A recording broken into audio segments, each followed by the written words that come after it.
Today I'm watching the Twilight Zone Season 2, Episode 2. It's the start of this new season.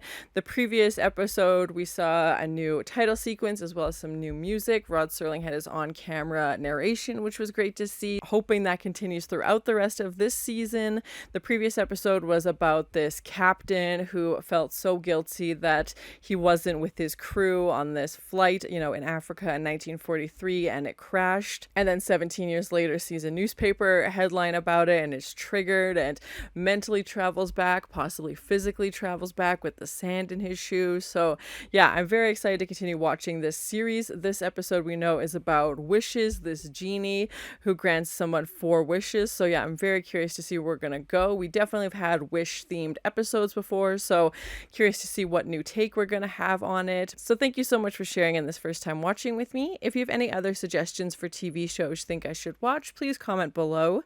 And if you want to have a say in what movies or TV shows I watch, be sure to join Patreon. And as always, please like, comment, and subscribe to this channel, and check back often for more awesome content. Of mind. A journey into a wondrous land of imagination. Next stop, the Twilight Zone. Da da da da. And the zoom into the text as well. So cool. So jazzy. Oh. I'm glad Vinny is snoozing in the sun. He'd be very jealous of this cat. The gas and electric bill. How many months is that? 4 months. That's one you better pay. I'm guessing business isn't doing well. I can't pay. Oh, I wish. That's a trap. We heard Rod Serling say in the previous one as well, the dangers of wishes, so... Is this old lady gonna grant him some wishes, perhaps? Is she the genie? Really? Yeah, that's the bottle we saw in the previous episode. If I could spare $1, I'd give it to you. Believe me, I would, but... Well, things have been rough here. I'm so in debt myself. Oh, I feel so bad for this lady now. She's like, I'll sell it even for like $1, this like treasured family heirloom, and this guy's like trying to pay his own bills, and I wish I could make it more. I really do. Oh. Thank you, Mr. Carter. My heart. Oh, man, God bless you. Yeah, he seems nice. Who knows? Maybe it'll turn out to be an heirloom. Yeah? I don't think she's gonna be happy about that. Yeah, get out of there while you can. Take your $1.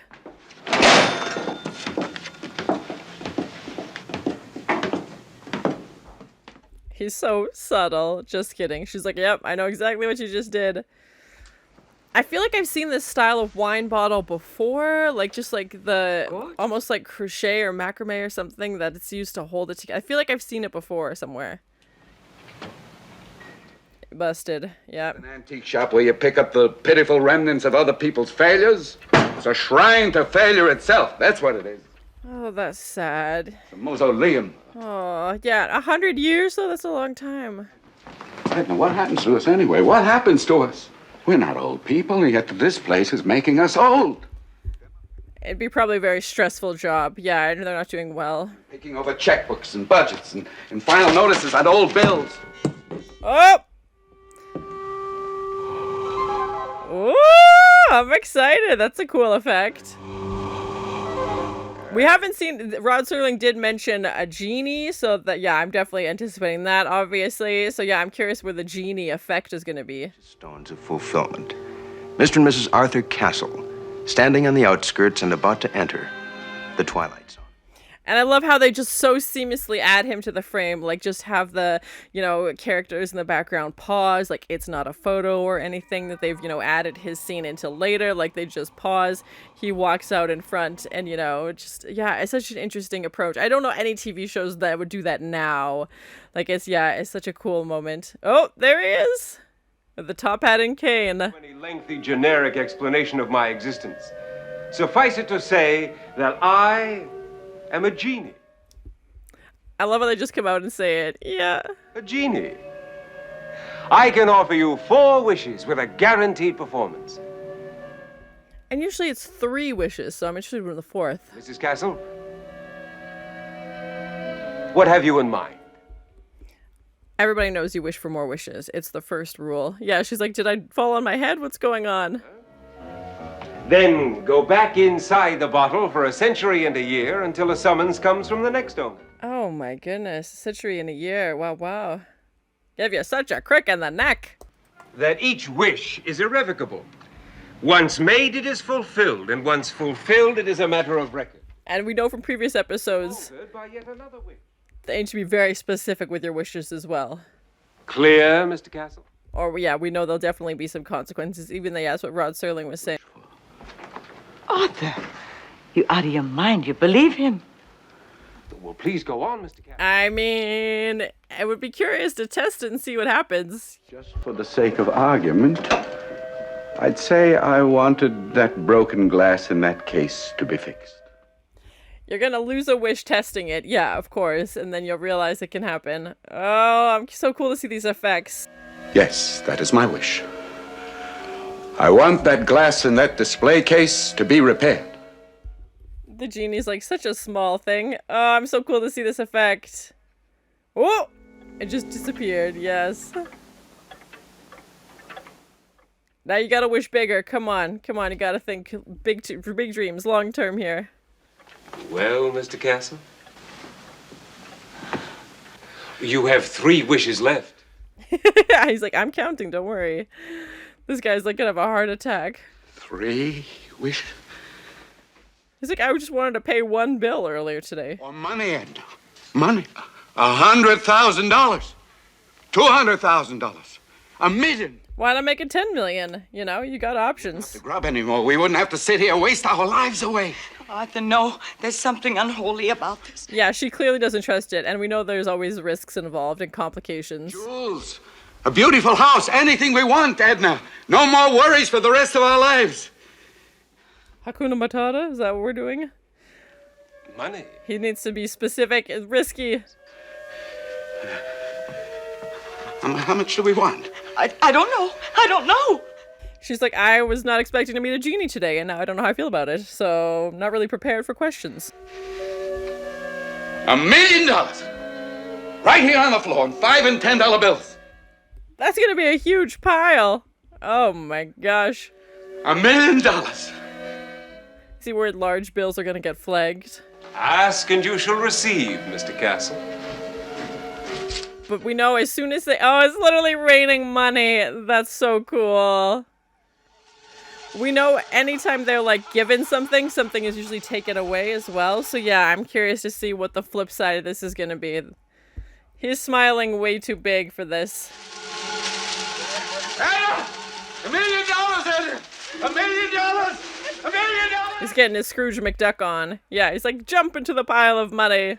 Money. So much money for me. I thought maybe she should go out of style.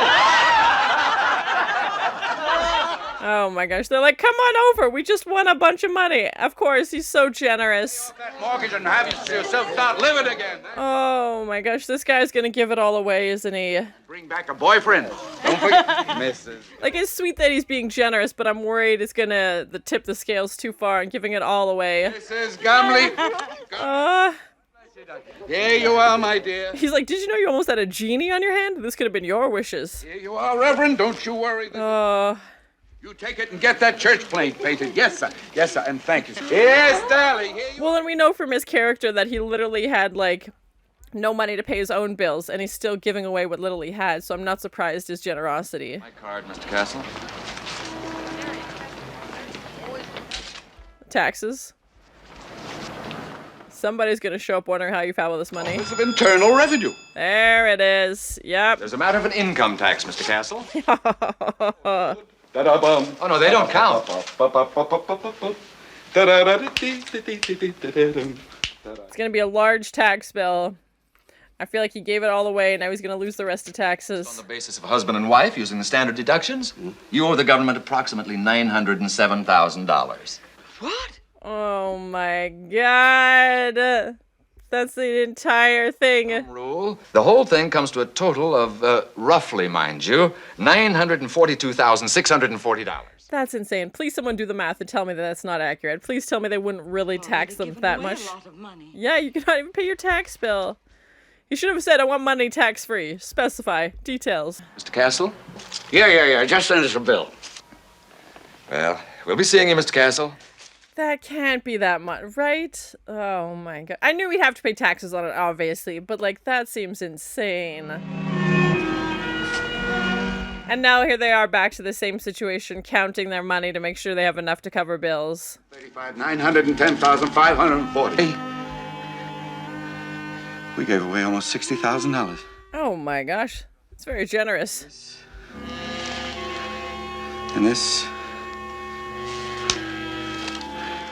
Is it like a $5 is all they have left? Oh my heart. Wish, Arthur. Quite a wish. I'm sure they're wishing they didn't give away 60,000 now. Paid those bills yet? Oh my heart. You still have 2 more wishes. Reflect very carefully, Mr. Castle. Very, very carefully. Wish for another million, but tax-free. Something else. About 10 more wishes. Or 20. Right? Why does nobody wish for more wishes this whole time? I'm afraid wishing for more wishes isn't permitted, Mr. Castle. Come on. It seems like it should be. Edna. Oh, what's happening to us? I love the split diopter shot as well. And just have him on the stairs, Edna and Arthur all in the same frame. So cool. Emotionalism, strangely enough, hard to believe though it may be, only a modicum of happiness. Yeah, Arthur seems just as stressed out as he did before, and he's getting more and more angry. There are no tricks involved. There are simply normal and understandable outgrowths and conditions that go with any windfall. Yeah, there's consequences, of course, yeah. Something without consequences. There's no such thing. Everything's gonna have a reaction, yeah. Power, Edna, to be in charge of something. The boss. If he has a high-paying job, then he'd be making more money naturally anyway. Yeah. And it would be more long-term. You would pay your normal taxes on it and stuff. Bankrupt. Mayor of a city? You could get voted out of office. Then what? Wait a minute, Yeah, like a job, like something that would be reoccurring. Head of a country. Ruler of a whole country. Going for president? Okay, interesting. They can still get voted out. What about it, Jeannie? I want to be the head of a country who can't be voted out of office.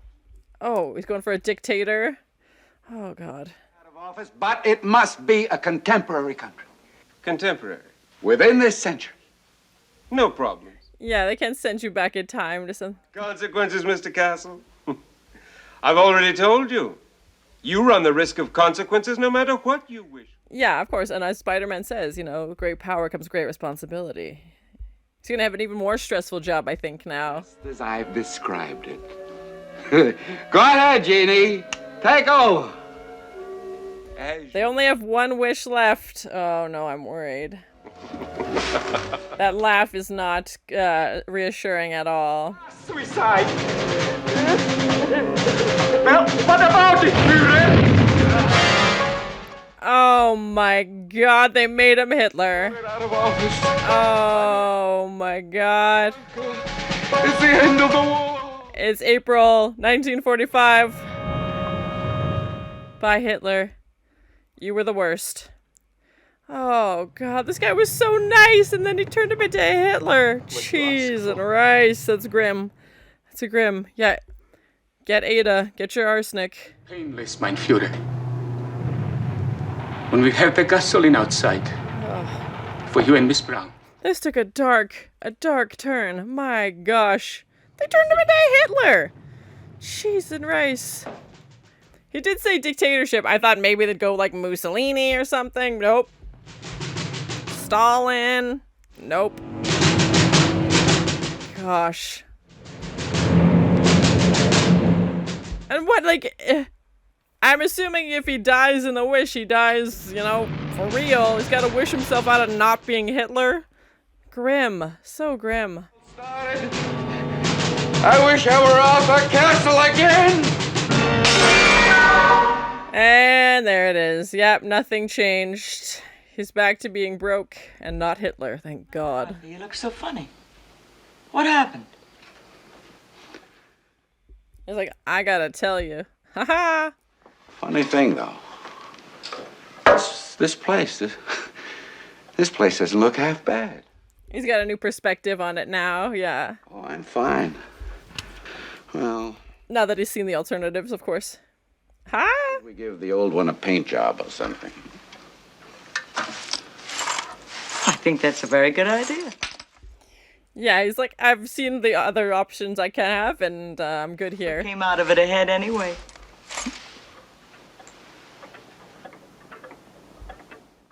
Hey, they did fix the glass, so you got something out of it.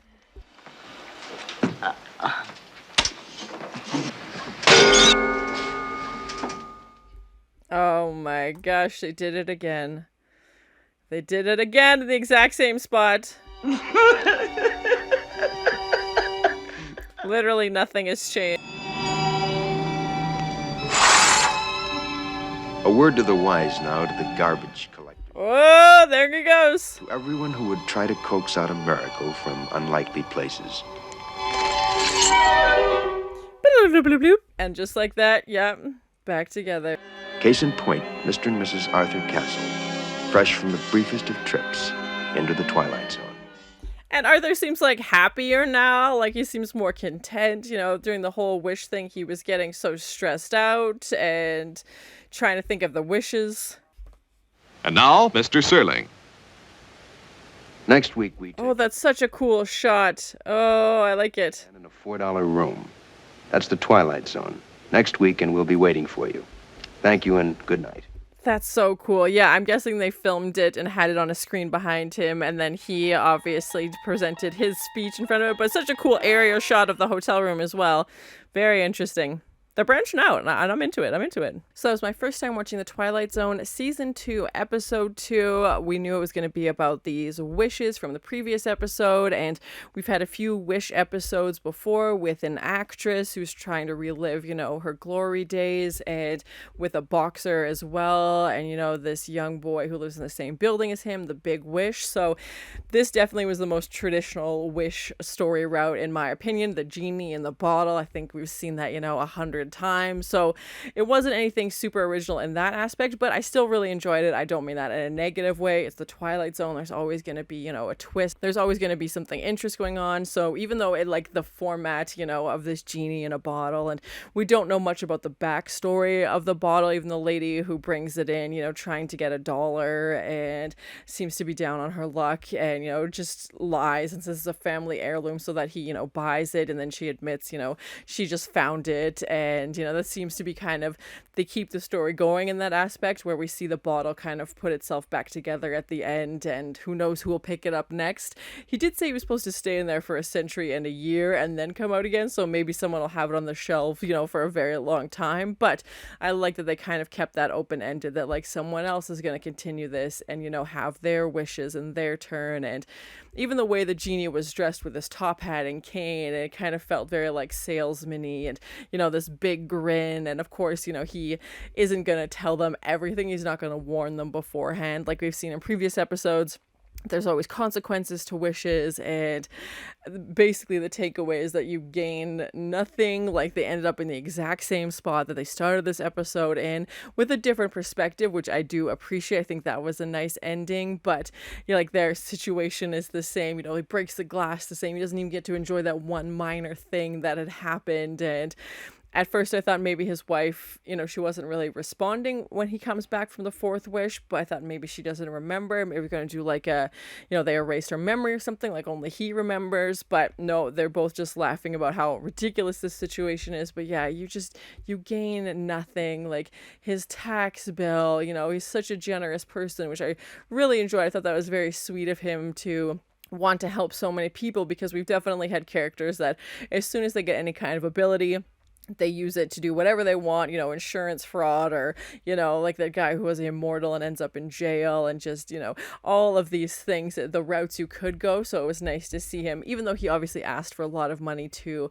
help himself, he wants to share that, and, you know, gives back to that old lady who comes in, and gives to his church, and like all of these people in his community that are important to him, and knows that they're struggling as well. So at least, I like that stayed true, even though his obviously ended up being taken away for taxes, which, again, please let me know in the comments. That's not, you would not get taxed that high, please, right? Like, that seems insane. And I knew there had to be consequences. There's always a catch. There's always, give and take. It's not just going to be, here's the money and, never hear from them again. And even when they're thinking of things to wish, he's like, should we get a house? Should we get a new store on Fifth Avenue? And I'm like, if you get a new house, okay, now you have to pay for that new house. If you get a new store on Fifth Avenue, your rent's going to be insane. It doesn't mean your sales are going to go up. So it was interesting to see him switch, because I definitely thought he was just going to ask for more money, to see him switch for power, but I was not expecting Hitler,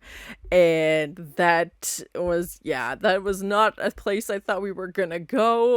Like I said, I thought he would do some kind of dictator, because he said he didn't want to get, voted out. He wanted to have this ultimate power and not have to worry about, losing this high-ranking position, but that is grim, especially given the time that this came out. I mean, yeah, it's a bold move, I think, no matter what. But this would have been, again, not that long after World War II, and this came out in the 60s. So I don't know. I definitely wasn't expecting to see that in the full uniform. And he gives, if you're familiar with World War II history, you know where that scene was going. Like, he's like, oh, it's the end of the war, and you can just see his face running through, like, all the things that are going to happen. I was like, if he drinks this, like, we know what happens, like, that's poison. And yeah, he's in the bunker, like, it's just all the pieces to play.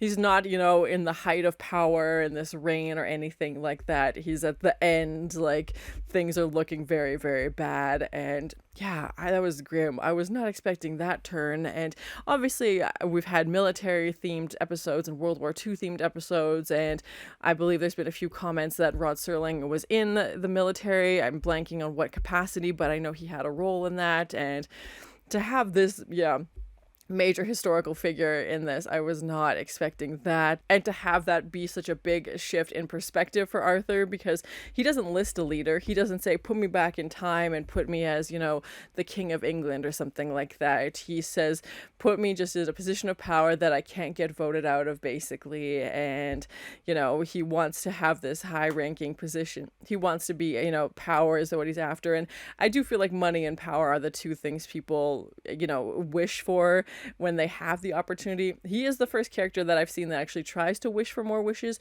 which to me seems like such an obvious thing. Why wouldn't you go that route? But he disputes it immediately and says you can't, which I feel like is a loophole that should be explored more often. But yeah, like, the glass, the money, the power, and then just kidding, put me back. Like, I don't want this life. And even when he had the money, he was so stressed out this whole time, because obviously the taxes guy shows up, and he is counting his money again. And we did have some really cool shots, the split diopter shots with the genie on the stairs, Edna in the background, and then Arthur, close to camera, and just the three of them all in perspective in that one shot I thought was really cool. And just the different, like, even the way that they're placed towards camera with the genie on the stairs as well, I thought that was interesting. And even Arthur calling him out, saying, you're just a con man, like, you're not here to actually, help me. And genies kind of are these trickster characters anyway. So yeah, that would make sense. And again, another example of, other than a few scenes, the majority of the episode taking place in this antique shop. And we really get to explore it as he, walks through, and he calls it like a mausoleum of, lost dreams, basically, with all these relics from the past, and how his grandfathers, and then his fathers, and then his, and it sounds like his dad also struggled with it. It sounds like his grandfather struggled with it. It's kind of just this weight that's been carried through the family, and now it's his burden to carry. And just like the claustrophobia you'd feel from all the items in that store as well. And just show how, like, smothered Arthur feels, and, trapped maybe, and how he can't get out of this cycle and doesn't know what else to do. And him and Edna, arguing, and then cut to the end where they're laughing because he puts the hole back in the glass, and realizing that that like what they have right now may not be ideal. They might not be millionaires, they might not have a giant house, but they have each other and they have the store. And he's even mentions like, let's give it a quick refresh, like let's paint it, or do something to try and boost it and not just be stuck in the same rut over and over, and try and bring some new life back to this place. So that was my takeaway from it, is at the end they ended up with a different perspective. He sees the alternatives, he sees what options out there. He's had the $1 million, he's lost the $1 million, so now he's just trying to be content with where he is in this present day. I thought 4 wishes was interesting because typically it's 3, but I like that it was almost 4 because he gets 1 as kind of a test, like a freebie, when he asks them just like this small thing to fix the glass. He's not going, first thing in, he wants to see, he's like, oh, you believe this guy? Like, I don't think he's going to actually be able to do this. So, but yeah, I'm pretty sure it's the first time I've ever seen 4 wishes in movies, TV shows, anything like that when a genie is involved. I like the cool practical effects of having the smoke in the bottle. And then, of course, he just appears under the smoke. And I thought that was a nice transition, and the glass breaking and then the shot of it disappearing and then it's fixed again. And I'm really liking the Rod Serling overlays with the shots, like the scenes for his voiceovers or his narrations. I thought those are really cool. And even the way they set up for the next episode, I'm very curious to see that with that aerial shot. But in this one, having Edna and Arthur, almost freeze frame, but you can tell that they're still, it's not a photo, that they're still in that shot, just the way that they pull out with the camera. And then Rod steps in and, gives his, narration and then cuts back to them. I thought that was really cool. I feel like as an actor, it would feel more like a play almost, like someone else is getting their monologue scene and then you'll continue on. But yeah, I'm really cool that they've added that in this season. It definitely is not something we had in the previous season. The next episode we know is about this man named Joe living in a hotel. He's this crook, this nervous character. So yeah, I'm very curious to see where that's going to go. But I enjoyed this episode. Like I said, was it the most original format for a genie story? No, but I still really like the performances. I still think it was a cool episode. And the big takeaway being, he has a different perspective on life and he's going to, maybe be a little bit happier. I love that he was such a generous character, and it was heartbroken to see him end up with $5 at the end after the taxes. Oh gosh, that was so painful, but it was a good episode. I enjoyed it. So thank you so much for sharing in this first time watching with me. If you have any other suggestions for TV shows you think I should watch, please comment below. And as always, please like, comment, and subscribe to this channel, and check back often for more awesome content. The top hat and cane. And usually it's 3 wishes, so I'm interested in the 4th. He's like, I just wanted to pay 1 bill earlier today. That laugh is not reassuring at all. They only have 1 wish left. Oh no, I'm worried. Now that he's seen the alternatives, of course. Literally nothing has changed.